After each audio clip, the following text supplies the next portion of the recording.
पद्य साहित्य का इतिहास के सेकेंड लेक्चर में आप सभी का स्वागत है। पहले पार्ट में हमने आदिकाल या वीर गाथा काल के बारे में विस्तृत जानकारी प्राप्त की थी। आज के इस वीडियो में हम पूर्व मध्यकाल या भक्ति काल के बारे में जानकारी प्राप्त करेंगे। आइए अब हम वीडियो की शुरुआत करते हैं। देखिए, सबसे पहले ये जानते हैं कि भक्ति काल को हिंदी साहित्य का स्वर्ण काल क्यों कहा जाता है। तो भक्ति काल जो है उसको हिंदी साहित्य का स्वर्ण काल इसलिए कहा जाता है क्योंकि इस काल में हमें बहुत अच्छे अच्छे ग्रंथ मिले, जैसे रामचरित मानस। ठीक है, इस कारण से इस काल को कौन सा नाम दिया? स्वर्ण काल के नाम से भी जाना जाता है। अब भक्ति काल को पूर्व मध्य काल के नाम से भी जाना जाता है। अब आपसे ये एक नंबर में भी आ सकता है कि इसका काल संवत बताइए। तो भक्ति काल या पूर्व मध्य काल का जो काल संवत है वो है 1375 से 1700 तक। इस काल का विभाजन आचार्य रामचंद्र शुक्ल ने किया था। तो आप इसे अच्छे से स्क्रीनशॉट ले लीजिए। अब हम देखते हैं इसकी काव्य धाराएं। देखिए, भक्ति काल की जो धाराएं हैं वो प्रचलित धाराएं दो है, मुख्य रूप से सगुण धारा और निर्गुण धारा। ठीक है, जो भक्ति काल है उसकी कितनी धाराएं है? प्रमुख रूप से दो, सगुण धारा और निर्गुण धारा।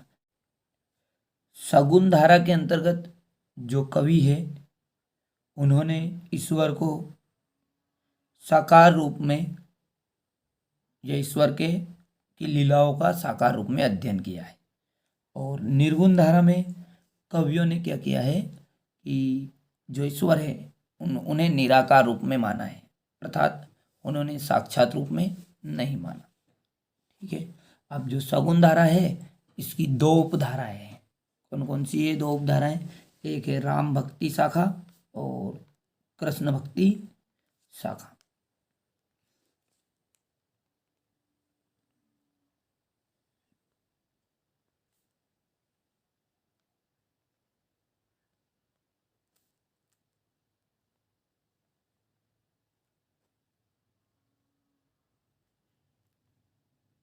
ठीक है, अब देखिए राम भक्ति शाखा और कृष्ण भक्ति शाखा। ठीक है, अब इस कारण से इन उपधाराओं को क्या बोल सकते हैं? सगुण धारा की दो शाखाएं। ठीक है, ऐसा भी बोल सकते हैं आप कि सगुण धारा की दो उपधाराएं हैं और सगुण धारा की दो शाखाएं हैं, राम भक्ति शाखा और कृष्ण भक्ति शाखा। अब जो निर्गुण धारा है उसकी भी दो शाखाएं हैं। देखिए, नंबर एक ज्ञानाश्रयी शाखा और दूसरी है प्रेमाश्रयी शाखा। तो पहली शाखा का क्या नाम है? ज्ञानाश्रयी।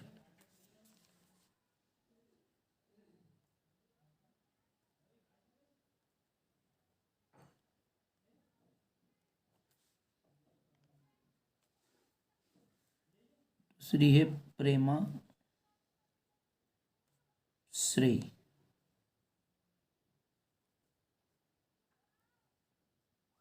ठीक है, तो इस प्रकार जो भक्ति काल है उसकी दो प्रचलित शाखा हो गई। सॉरी, जो भक्ति काल है उसकी दो प्रमुख धाराएं हो गई, सगुण धारा और निर्गुण धारा। और सगुण धारा की दो उपधारा या सगुण धारा की दो शाखाएं हैं, राम भक्ति शाखा और कृष्ण भक्ति शाखा।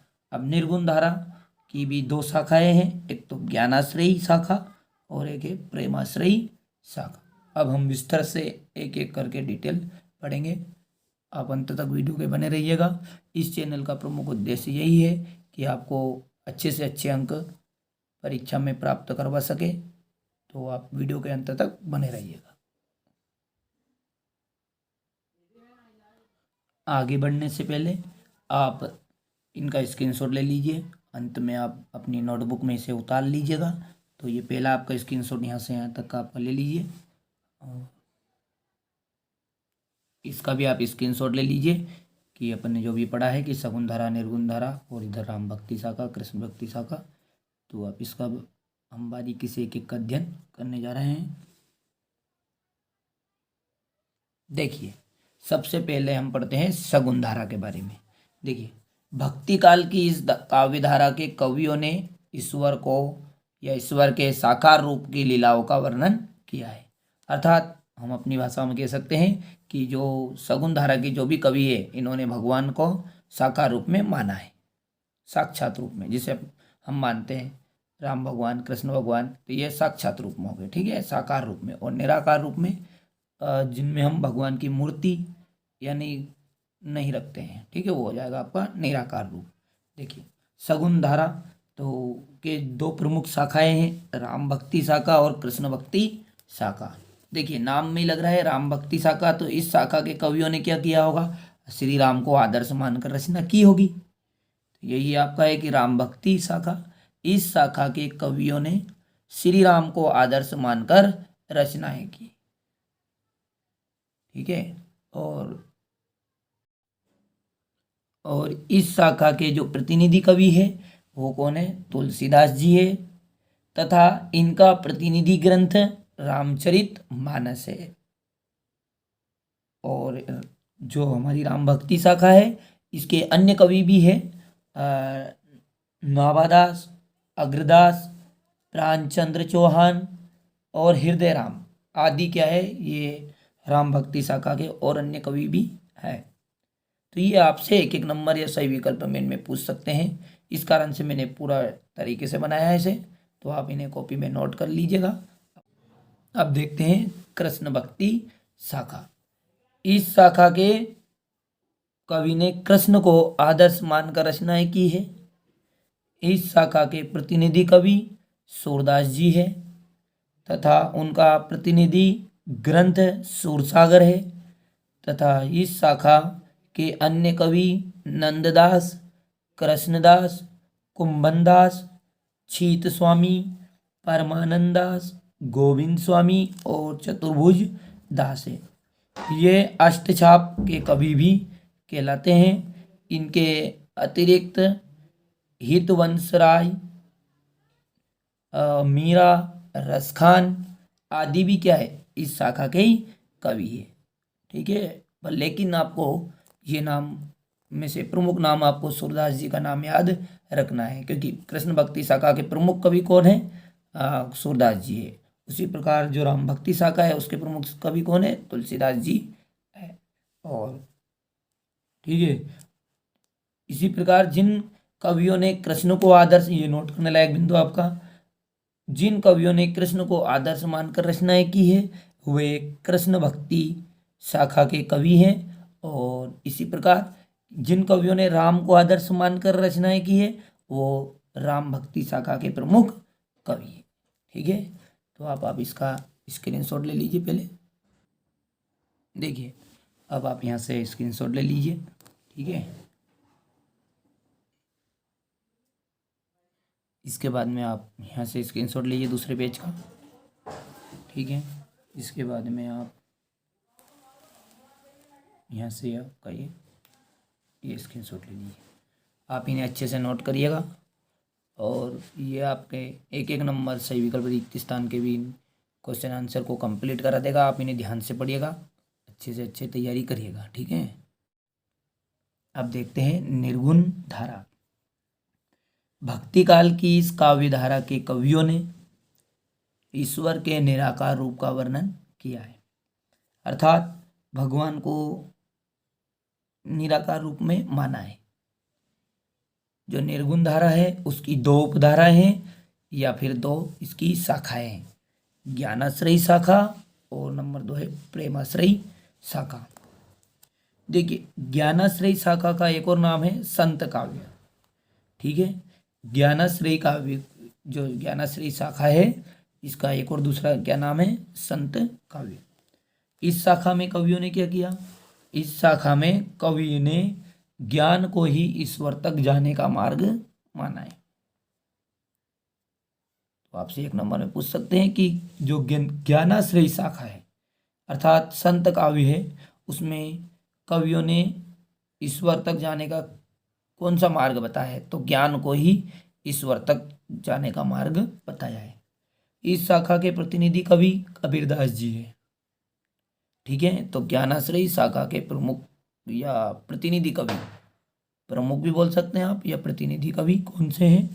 तो कबीरदास जी है। इनका प्रतिनिधि ग्रंथ कौन सा है? बीजक है। और इस काव्य के अन्य कवि रैदास, गुरु नानक आदि है।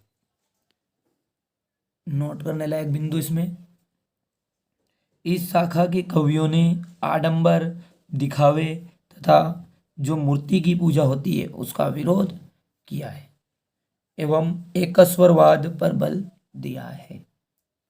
ठीक है, तो आप इसका भी स्क्रीनशॉट ले लीजिए यहाँ तक का पहले तो।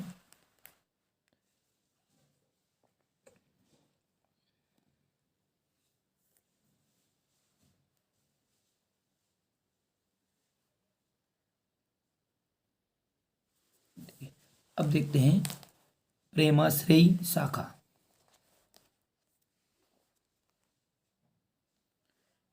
प्रेमाश्रयी शाखा का दूसरा नाम है सूफी काव्य। इस शाखा में कवियों ने प्रेम के माध्यम से ईश्वर तक पहुंचने का मार्ग बताया है।